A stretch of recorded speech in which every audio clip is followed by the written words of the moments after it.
رات کے اندھیرے میں حضرت علی بن ابی طالب مکہ سے روانہ ہوئے اور صبح کی روشنی ہونے سے پہلے پہلے مدینہ منورہ پہنچنے کا عزم کیا تاکہ رسول اللہ صلی اللہ علیہ وآلہ وسلم کے ساتھ مل جائیں۔ قباء میں ایک دو راتیں قیام کرنے کے دوران آپ نے دیکھا کہ کوئی آدمی رات کے وقت ایک مسلمان عورت کے پاس آتا ہے، گھر کا دروازہ کھٹکھٹاتا ہے، عورت باہر آتی ہے تو وہ اس کو کچھ دیتا ہے اور عورت وہ چیز لے لیتی ہے۔ حضرت علی کو اس عورت کے متعلق شک ہوا تو آپ نے اس سے پوچھا، اے خدا کی بندی، یہ آدمی کون ہے جو ہر شب تیرے گھر کے دروازے پر آ کر دستک دیتا ہے؟ تو باہر نکلتی ہے اور وہ پھر تجھے کچھ دے کر چلا جاتا ہے۔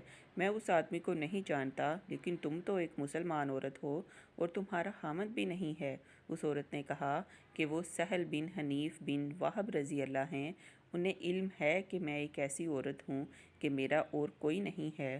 وہ رات کو اپنی قوم کے لکڑیوں کے بتوں کو توڑ کر لکڑیاں مجھے دے جاتا ہے تاکہ میں ان کو جلا کر کھانا پکا سکوں۔